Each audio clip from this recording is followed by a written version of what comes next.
programme, c'était de considérer que ce lieu était parfaitement emblématique de l'histoire d'Argenteuil dans son ensemble et qui témoignait des différentes strates urbaines de manière très forte. On pouvait les lire dans le paysage, un peu à la manière d'un palimpseste, là, où on avait sous les yeux toutes les couches de cette ville, des premières traces. C'est-à-dire que je suis pas architecte des monuments historiques, je travaille sur des monuments historiques, je suis architecte du patrimoine.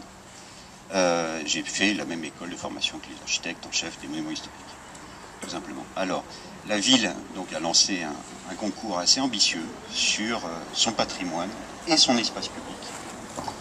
Autour de ce patrimoine, et justement de travailler l'espace public avec ce patrimoine pour le réintégrer dans la ville. Il y a 3 thèmes, je dirais, dans ce programme. Il y a la restauration et la protection des vestiges archéologiques, bien sûr, qui ont été découverts dans la campagne de fouilles de 1980 à 1993, à peu près.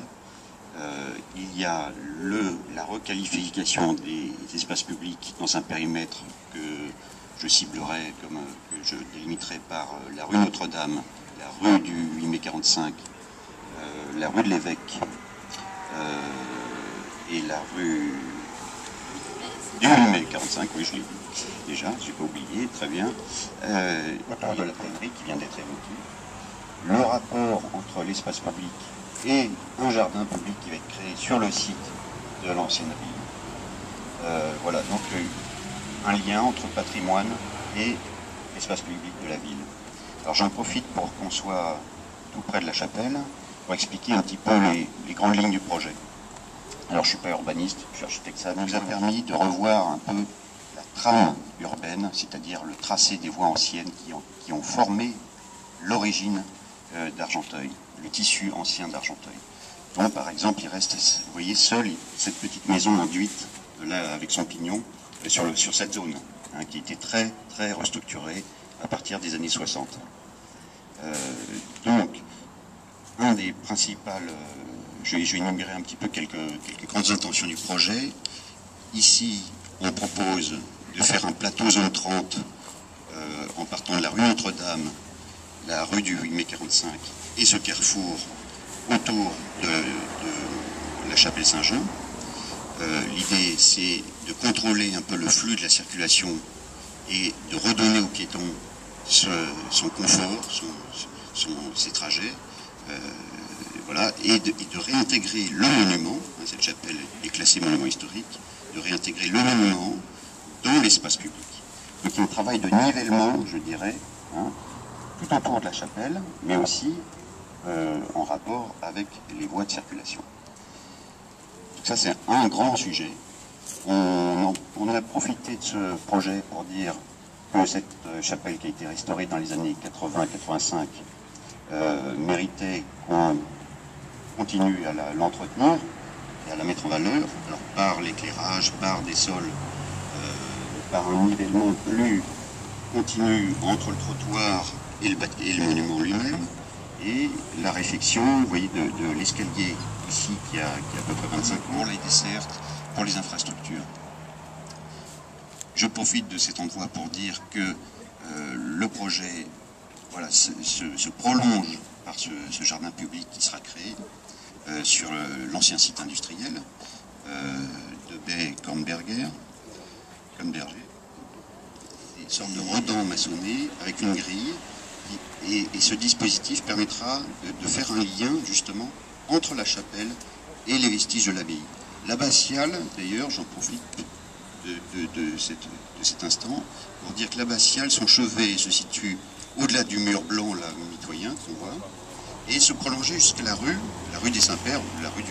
L'ampleur du projet, il s'agit donc de reprendre tous les espaces publics de ce secteur et en lien avec ce qu'on vient de voir, hein, c'est-à-dire que, y compris sur cette rue du 8 mai, on va retravailler les mouvements piétons en élargissant les trottoirs et en retraitant tout cet espace. Et bien entendu, dans la continuité, on reviendra tout à l'heure à la fin, puisqu'on va faire le tour après pour rejoindre la cave d'Imière, mais vous dire qu'on va retraiter également tous les cheminements piétons et les espaces publics qui sont là, juste derrière nous, jusque sur la place Georges Braque, et derrière, avec un retraitement de l'esplanade Salvador Allende.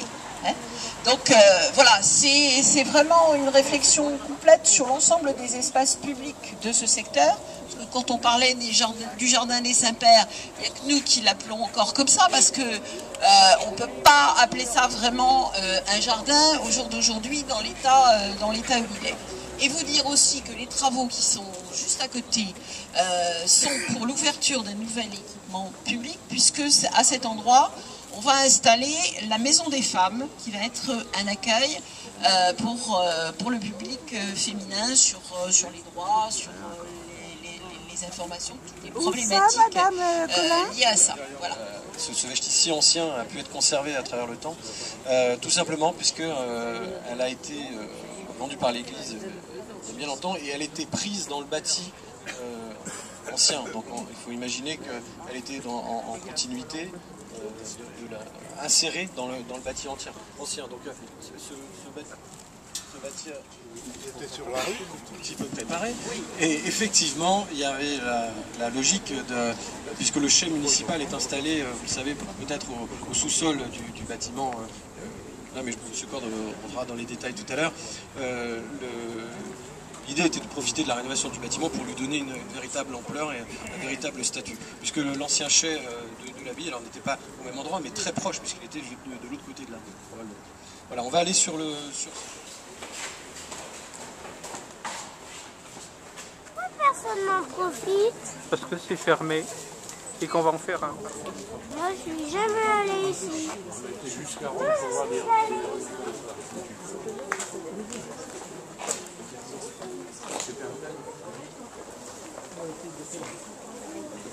Plus ancien, mais il date des années 50, le permis en tout cas date des années 50. Il y aurait donc un chai qui serait maintenu et même requalifié donc au sous-sol, et il y aurait aussi des salles d'activités culturelles aux étages, voilà, avec une grande salle en haut pour des projections et des manifestations. Donc ça c'est pour le chai. Ici sur la partie industrielle où il y avait effectivement des ateliers en shed, ici là, c'est-à-dire briques et charpente métallique, d'aménager un jardin, si vous voulez, dans une thématique de production avec la vigne et la figue blanche, qui était une caractéristique de la ville. C'est ouvert, de grand espace. La partie de jardin qui rejoint la rue de l'Hôtel-Dieu, elle serait dans une composition de jardin beaucoup plus dense dans la végétation et beaucoup plus libre dans le parcours. J'en viens un petit peu à l'essentiel de mon propos, sur la partie du jardin archéologique. Donc il y aurait un accès au jardin principal depuis la rue Notre-Dame ici. Tout de suite après l'entrée, le bâtiment industriel, de bureau, va se retrouver sur une sorte de socle, si vous voulez, c'est le niveau moderne de la ville, une sorte de terrasse qui va être en surplomb sur le jardin, et de cette terrasse partira une passerelle. Cette passerelle, elle va suivre tout simplement le transept, le plus possible, qui sera permis de réaliser, et ça nous permettra d'avoir une protection des vestiges. Aujourd'hui, ils sont protégés par une structure en bois provisoire. L'idée, c'est de rendre perceptible c'est-à-dire qu'on a des parties en pierre de taille, des parties en petits moellons, des mortiers en plâtre qui sont friables finalement à l'eau. Donc, il faut absolument garder une protection. Et en même temps, il faut qu'on laisse la perception de la configuration. Je reviens sur cette passerelle. Elle va nous permettre l'accessibilité, c'est-à-dire qu'elle sera accessible aux personnes à mobilité réduite. Cette passerelle se terminera par une rampe qui rejoindra le sol naturel du jardin, finalement. Et elle nous redonnera le regard, la perception des vestiges depuis le transept, c'est-à-dire dans le sens liturgique de l'abbatiale. Voilà, il y a quand même une idée que c'est dommage de contourner tout le temps les vestiges, mais là on sera en surplomb et au cœur finalement de cet espace de la crypte. Je reviens sur les pavements qui sont conservés au musée d'Argenteuil. Ils ont des couleurs aussi, c'est ça qui est intéressant, c'est leur polychromie, et on a proposé dans le concours de faire des répliques pour réintégrer une partie ou l'essentiel de ce pavement, parce que vous voyez qu'on a un ensemble très minéral avec du mortier, de la pierre très blanche, et finalement cette polychromie, elle prend tout son sens et elle est exceptionnelle. Ce qu'il y a d'exceptionnel dans cette découverte, c'est ça, c'est ce pavement qui avait été conservé encore au sol. Voilà. Alors, je poursuis un petit peu mon propos. Cette passerelle donc va être en balcon sur la salle du chapitre. Le volume ancien de cette salle qui était voûtée avec des piles intermédiaires sera, on va dire, pas reconstitué, mais réévoqué par la végétation. Le cloître, c'est un peu la même chose. On va travailler le sol pour montrer qu'on n'a plus qu'un quart du cloître aujourd'hui. L'espace ne reprend qu'un quart de sa véritable dimension. Et donc, c'est là où on voit que ce projet est vraiment intéressant, c'est qu'il y a à la fois une vision urbaine, une vision architecturale avec le chai, une vision paysagère avec l'aménagement du jardin, et une vision patrimoniale. Voilà. Et donc là, je crois que c'est l'occasion, au lieu d'avoir un projet qui subit au fil du temps les transformations de la ville qui sont nécessaires, là, on revient un petit peu sur l'histoire, mais de manière très cohérente, et on renoue avec la mémoire de la ville. Alors peut-être maintenant, Benoît, voir le démarrage du chantier. C'est quand même très proche. Les travaux vont durer à peu près une année. Non. Donc on sera sur une livraison vers la mi-2013. Voilà. Objectif. On va ajouter quelque chose sur la vigne. C'était un centre économique. Il y avait le pressoir banal. Tous les argenteuillers venaient porter leur vin à presser. Et les vieux avaient aussi beaucoup de vignes. Donc il y a déjà cet aspect. D'autre part, après que l'abbaye a été mise en commun, c'est partagé entre le prieur qui s'occupe du temporel. Une première fois, on a plutôt un bon accueil. On l'a présenté à l'architecte des bâtiments de France, qui a aussi émis des remarques, c'est normal, mais qui voit aussi d'un bon œil ce projet. On a présenté le travail tout autour de la chapelle qui est classée monument historique à Madame Aymar, qui est conservatrice régionale des monuments historiques en Ile-de-France et qui a aussi bien apprécié tout.